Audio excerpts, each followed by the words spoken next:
안녕하세요. 크립토TV입니다. FTX발 퍼드가 가시기도 전에 코인엑스라는 거래소에서 또 해킹 사건이 발생했는데요. 피해 코인과 규모가 어느 정도인지 한번 알아보겠습니다.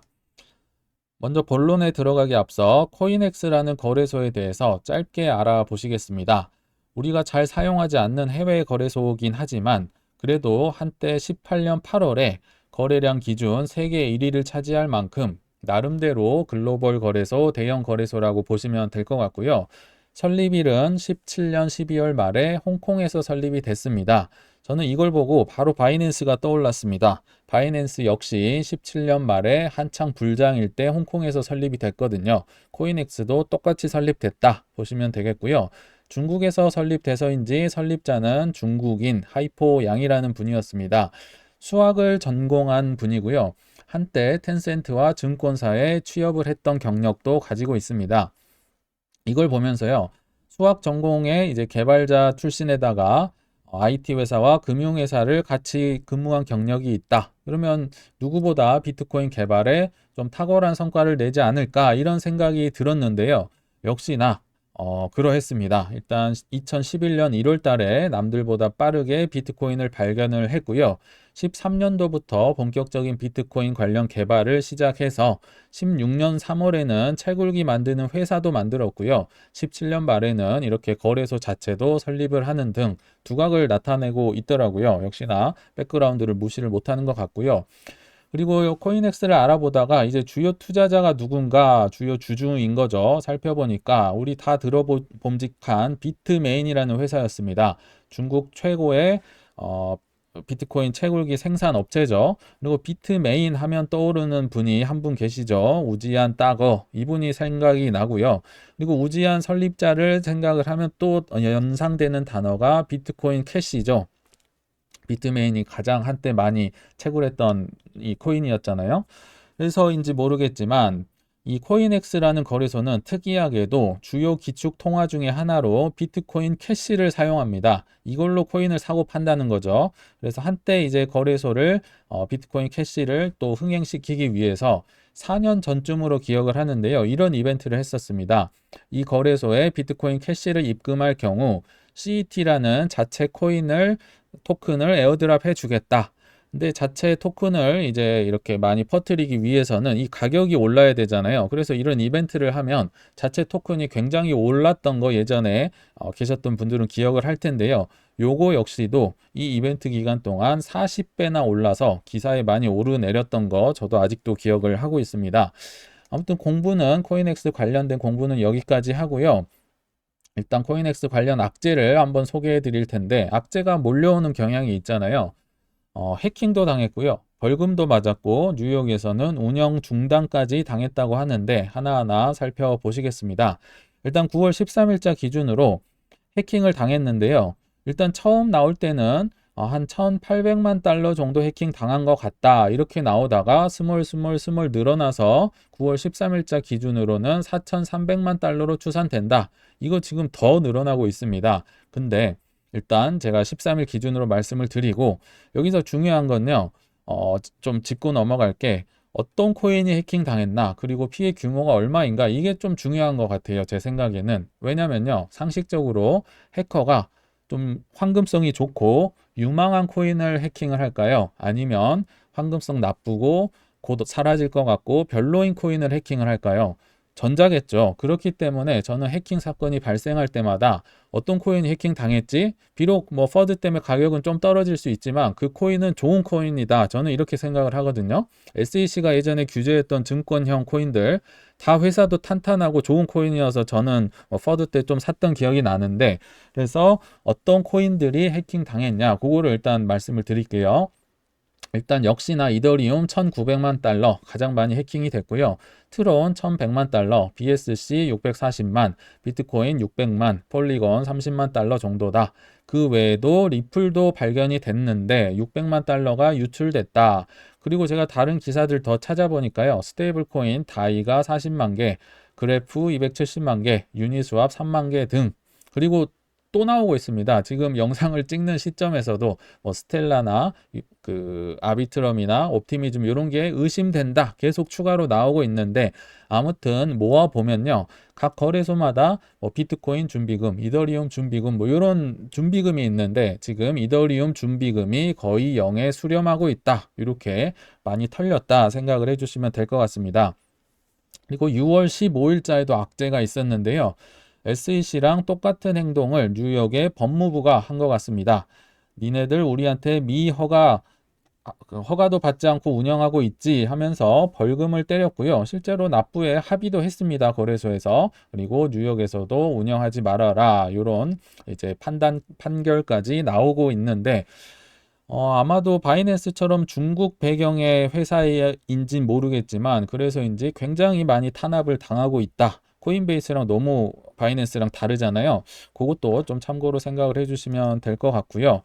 아까 코인엑스 거래소의 준비금, 뭐 이더리움 준비금이 다 뭐 사라지고 있다 이런 얘기 드렸었는데 한번 말씀드려볼게요. 23년 8월 기준으로 제가 한번 캡처를 해봤는데요.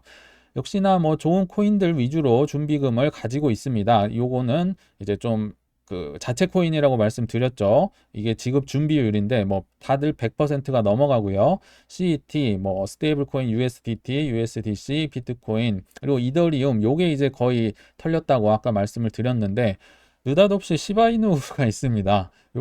예전에 영상에서 소개 하나 했을 때 크라켄 거래소도 딱 까보니까 갑자기 시바이누가 많이 나왔다 이렇게 말씀드렸던 기억이 나는데 이거 시바이누는 참 뭐가 있는 것 같아요. 저는 개인적으로는 선호하지 않습니다. 그러나 시바이누 역시 많은 준비금으로 보유를 하고 있다. 이렇게 일단 뭔가 나름 탄탄했던 곳인데 무너진 거죠. 뭐 해킹에는 장사가 없는 것 같습니다. 그래서 이제 피해 규모는 대충 알겠고 이제 보통 해킹되면 언제쯤 현금화가 되고 매도를 할까? 저는 이게 궁금하더라고요. 왜냐하면 해커가 해킹을 한 목적은 현금화잖아요. 가서 팔고 현금을 받겠다. 이게 목적일 텐데 근데 결론부터 말씀드리면 현금화하는 게 굉장히 어려운 데다가 오래 걸린다. 해커가 바로 해킹을 이걸 현금화할 수 없습니다. 다 추적도 되고요. 아니면 뭐 제3자나 제3의 국가에 가서 하거나 지금 토네이도 캐시 역시도 불법화 돼버려서 지금 뭐 운영을 못하는 걸로 알고 있죠. 막 그 운영자들 기소가 됐었고요. 그리고 지금 제가 소개를 해드릴 거는 거래소가 불능인 상태일 때 마치 FTX와 비슷한 경우죠. 그럴 때는 그럼 언제쯤 현금화가 될까? 제가 그 사례를 한번 최근 사례가 있어서 소개를 해드려 보겠습니다. 일단 최근 사례라고 하지만 꽤나 옛날 얘기입니다. 18년 6월에 다들 기억을 하실 겁니다. 코인레일이라는 거래소가 있었습니다. 저도 메디블록이라는 코인을 여기서 처음에 팔았던 기억이 나서 제가 기억을 하는데 굉장히 승승장구했던 회사였지만 이제 해커의 공격 한 번으로 거의 뭐 망했다고 보시면 될 것 같고요. 그때 당시 해킹 규모가 450억 원 정도 됐다고 합니다. 그리고 해킹 코인 종류가 중요하다고 했었죠. 역시나 제가 알아보니까 이더리움 뭐 가장 많았던 것 같고 두 번째가 펀디엑스 등등 10종류의 코인이 순식간에 빠져나갔다. 근데 여기서 좀 의아하실 수 있겠죠. 펀디엑스가 좋은 코인이냐? 이렇게 말씀하실 수 있잖아요. 저도 뭐 들고 있는 코인도 아니고요. 유망하게 보진 않지만 신기하게도 아직도 업비트에 살아남아 있습니다. 펀디엑스.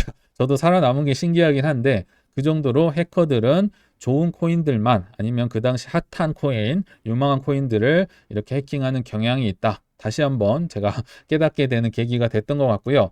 아무튼 4년간을 이렇게 손해배상 소송을 해서 드디어 2022년 10월 달에 최종 승소 판결을 냈습니다. 한 4억 정도를 이분들이 이제 받아야 되는 건데 문제가 있었습니다.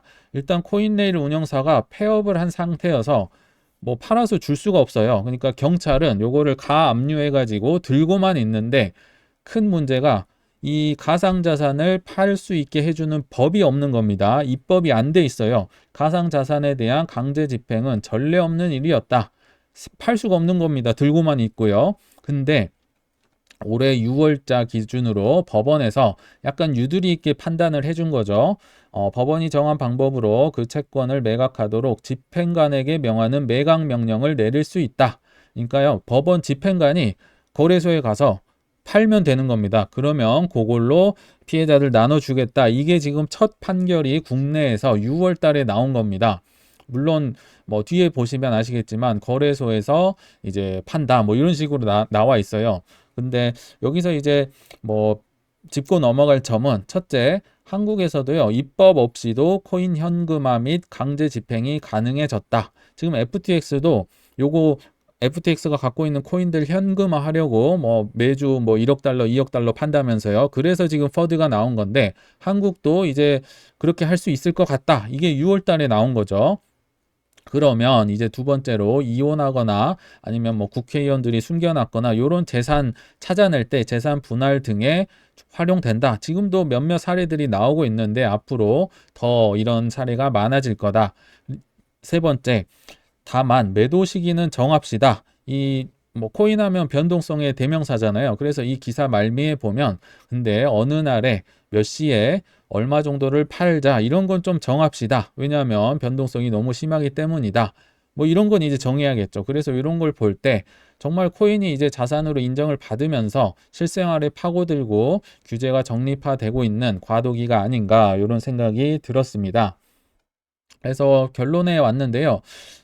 이 해킹 사건에서 배울 수 있는 점이 뭘까? 제가 한번 정리를 해봤습니다. 첫째, 거래소 해킹을 100% 막는 것은 불가능하다. 한 예로 북한에서만 작년에 해킹 규모가요, 코인 해킹 규모가 2조가 넘었다고 합니다. 그리고 김일성 대학 나온 수재들만 해커로 쓰고 있고요.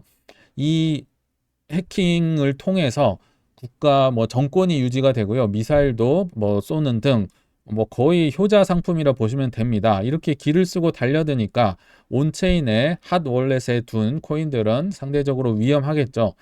그래서 뭐 가장 안전한 거는 이제 내 개인 지갑을 사서 뭐 그렇게 넣어두면 되겠지만 뭐 그것도 비밀번호 분실할 위험도 있고 해서 제 개인적으로는 최대한 그냥 준비금을 잘 보유한 대형 거래소를 쓰자. 뭐 저는 업비트를 주로 쓰고 있는데요. 뭐 이런 첫 번째 결론. 그리고 두 번째 교훈은 해킹 코인은 현금화하는데 시간이 꽤나 걸린다. 해커가 바로 팔고 싶어도 추적이 돼서 팔 수도 없고 토네이도 캐시 이렇게 섞어서 누가 뭐 현금화하라고 했는지 묻지도 않고 그냥 현금해 주는 그런 데도 지금 불법으로 계속 기소가 되고 있죠. 그리고 거래소가 미지급을 하더라도 강제 집행하는데 시간이 꽤 오래 걸린다. 이제 조금은 땡겨지긴 하겠죠. 법원 판례도 나왔으니까. 그러나 오래 걸린다. 그래서 제가 하고 싶은 말은 뭐냐면요. 퍼드가 종종 과장된다. 뭐 해킹이든 FTX든 퍼드가 과장이 돼요.